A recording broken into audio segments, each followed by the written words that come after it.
The Jerome Powell and Fed meeting has already happened, and we're going to get you caught up to speed on what this means for the crypto market, along with other central bank announcements out there that happened today. Frenchy Million says, we're all going to the moon right now. Klaus, your background looks like you are here on the moon with us all too. Cheers to the 1% pump on XRP. Thank you, Frenchy. I appreciate that. Getting a super like for that one. User MS1 says, hey, Klaus, oh man, that sounds exhausting, but I'm sure it was good energy spent. And he released some frustration with all those hopium channels. Boom, breaking news. Also, dude, I was watching Wolf of Wall Street and I was like, damn, Klaus would have been perfect for this movie. What about Wall Street?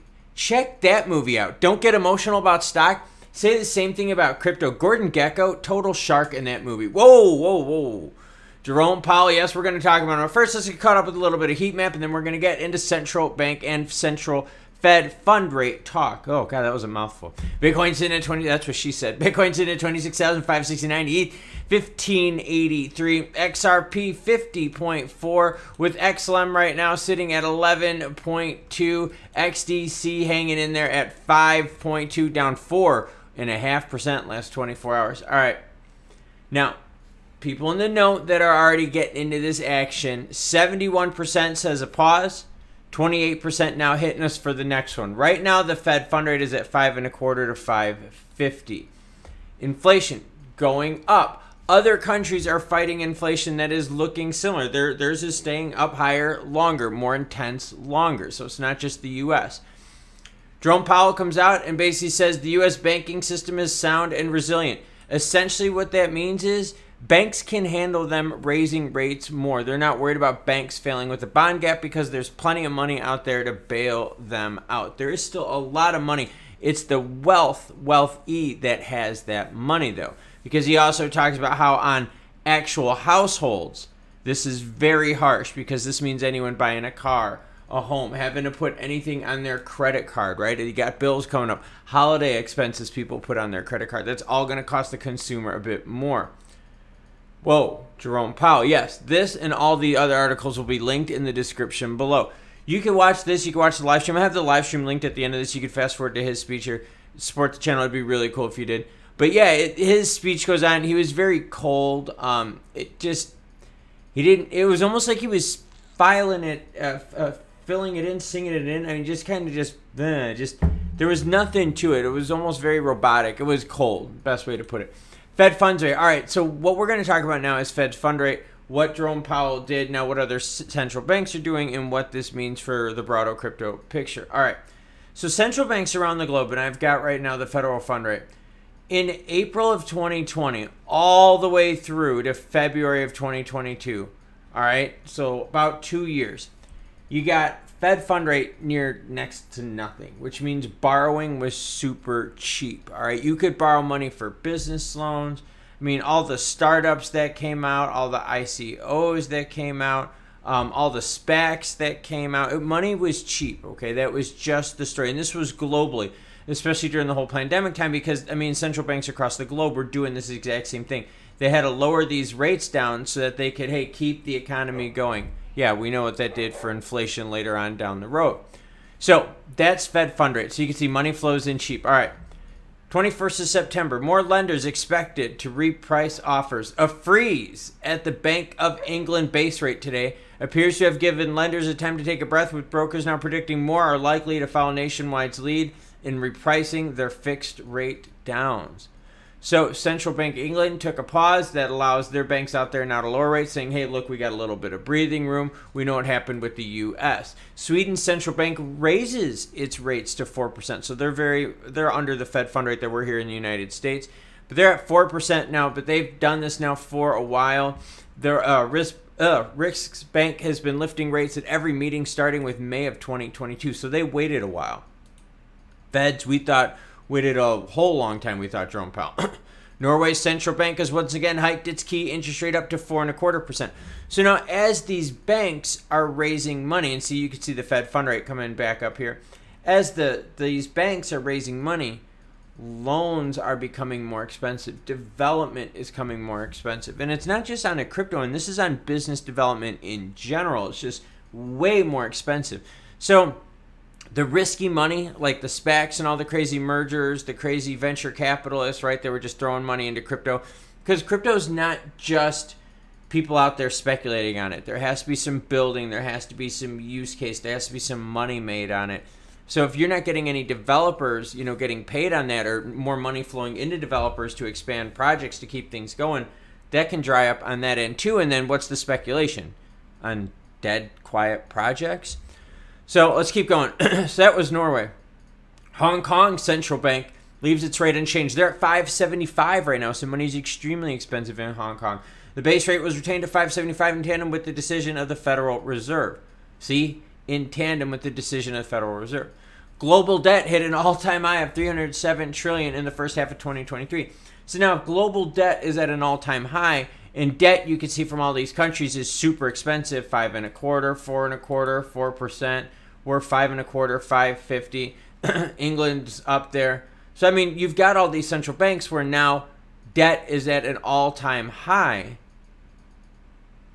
That means all these countries, all these people are paying for that in interest. It's debt on debt on debt. And think the whole globe is tied into this, right? Because it's people borrowing from other people. It's money print or go burr on a global scale.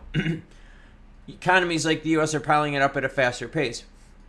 They are. You're seeing first world nations now pile up this debt at expensive rates. That's just nuts to think about. Venture capital funding falls for the fourth consecutive month, hits a 2.5-year low. So here's the chart. So remember when Fed fund rates were super, super low like this? All right, so these Fed fund rates, right? Money was cheap across the globe during the pandemic. These countries had to lower it, okay? Check it out. That's when you saw the most spending with venture capitalists here, because money was cheap, so it wasn't as risky. So you could throw money at all these crazy projects. Well, you're not just throwing money in terms of a speculative nature. Now you're throwing it in their developmental nature. That adds to the speculative nature of it. Makes speculators more juicy, makes more people to want to come on the scene. I mean, look at this. January 2022, $5.4 billion was spent. Venture capital funding. We're now at $500 million. $500 million. I mean, that's not even 10%. So you're seeing a huge pullback. So you're seeing spending into this space going along with what happens with Jerome Powell, Sweden, Hong Kong, right, Norway. Everyone's fighting this, and they're all fighting the same problem. So maybe some of these places are 1/4 or 0.5%, a whole full percent different here for their federal fund rates. But the story is all the same. Fund rates are increasing, and global debt itself is at an all-time high of $307 trillion. So for crypto to go boom, you're going to need more speculative money. Well, speculative money is expensive. You're also going to need everyone, the venture capitalists, to come in, start helping out with the building and development so that people have a reason to speculate. But all of this now is extremely more expensive. Money has gone into AI, where you're seeing that. You're seeing NVIDIA just rip away. A lot of venture capital money now is flowing into AI. And it's just, it's tough because rates are high, global rates are high, global debt is high, crypto is very speculative. And what's exciting on the building front out there, right? What's got everyone all, yeah, let's pour billions in. You don't hear about that anymore. We have $500 million now a month flowing into this market, where not too long ago, 4.4 billion, 4 billion, 3 billion, 4.3, 3.4. Now, I mean, this is like 4 months, in the last 4 months have been 1 billion, 1 billion, 0.8, 0.5. Haven't had a 0.5 since January of 2021. So yeah, a lot less money flowing into the market. All right.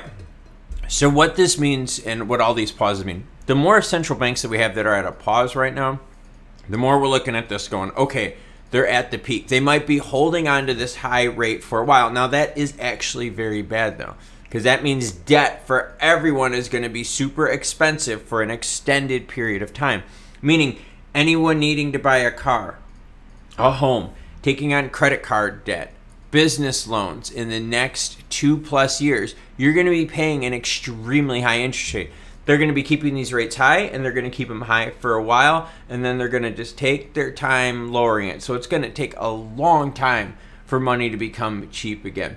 And what we're looking at here from the Fed, right, and what other central banks have said is, they're like, look, we're not even looking to lower it until probably the back half of 2024. So we're going to have high rates like this for at least maybe 6, 8, 9 months until we see some relief. With some countries, remember now some countries are a couple months behind. They're still raising their rates. So you got some places out there that might still be raising their rates now for the next 4 months. So they wouldn't be seeing relief until early 2025. And that's when money would start coming down, where Fed fund rates would maybe be, I don't know, 100 basis points less now. So it's still not cheap, but it's coming down. And that's what the market's looking for. That's why we watch this kind of stuff, so that you could see where money is flowing in. Because I've got venture capital up on the screen right behind me here. And I'm looking at that thinking, you know what? That all has to do with how expensive money is. And when there's $5.4 billion in 1 month of venture capital money flowing into crypto, that makes some excitement. That gets the builders excited. That gets some energy in the space. You start hearing about potential new projects that come into play. You just need more of them to come into fruition. So yeah, that's the deal with central banks, feds, and what all this rate hike information means. Remember, the higher rates are, the more expensive money is, and that is to develop, to build, to borrow. And remember, crypto is very speculative, very risky in nature. So expensive money and a lot of risk. People don't want to play that game. That's why when money was cheap, they were willing to play that risky game, because you were able to balance out the risk with cheap money. So that's the deal. If you got any questions, comments, hit me up down below. Let me know what you think of this video. If you haven't by now, hit the subscribe button. I'm sorry I'm not as energetic. I'm still really tired and worn out for my Colorado trip. Plus, I'm training. Yes, I'm training for a 6-hour ultra, so I've got my training sheet here. Did a bike, did a run yesterday. I've got an easy 5K. I got to run some hills today. Nothing too crazy. And then I start getting into my long runs and bikes coming up this weekend. So let me know also what you're doing in the comments down below. What am I doing right now? A little bit of caffeine in here, just a little bit, but mostly it's a recovery drink, you know, because I got a run still to do today. Actually, I'm going to do it right after I finish with this. You cool cats, though, hopefully have a great rest of your day.